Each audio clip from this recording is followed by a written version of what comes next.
Bismillahirrahmanirrahim. Değerli izləyicilər, bugünkü söhbətimizdə biz oruç tutmağın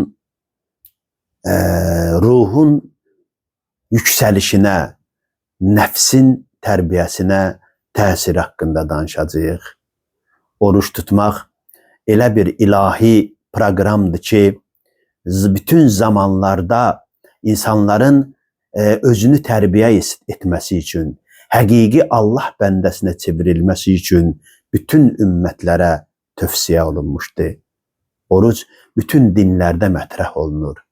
Oruç tutmaqlığı Allah bir növ insanın həm cismi, həm ruhi sağlamlığı üçün bir vasitə buyurur. Müsəlmanlar bu vasitə ilə pəhriz edirlər. O şeyləri ki, yerinə yetirməməlidirlər, onları yerinə yetirməməyə adət edirlər. Nəfsi təhzib edirlər, təmizləyirlər, paklaşdırırlar. Allahın Rəsulü buyurur ki, oruç tutmaqda o qədər fayda var ki, onları sayıb qutarmaq olmaz. Allah Təbarəkə və Teala Quran-ı Kərimdə buyurur ki, oruç tutmaq sizin üçün daha yaxşı bir əməldir. Şayət, bəlkə də kaş ki siz bunu bilmiş olaydınız. Oruç tutmağın müxtəlif mərhələləri var. Bu mərhələlərdən biri yeməkdən və içməkdən çəkinməkdir.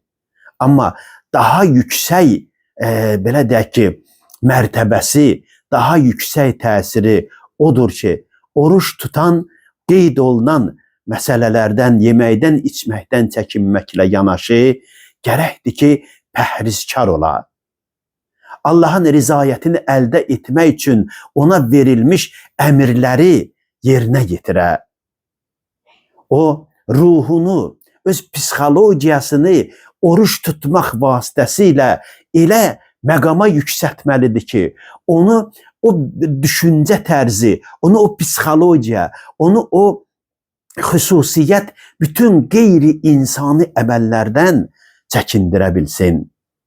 Oruç tutmaq gərək elə bir həddə insanın vücuduna otursun, onun ruhiyyəsini elə bir vəziyyətə gətirib çıxartsın ki, insan yalan danışmaqdan iriyənsin, insan qeybət eləməkdən iriyənsin, insan qeybətin iriyəncliyini, insan tərəzidə allatmağın, alverdə saxtakarlığın, belə deyək ki, insan bütün pisliklərin, əxlaqi rəzilətlərin iriyəncliyini dərk eləyə bilsin.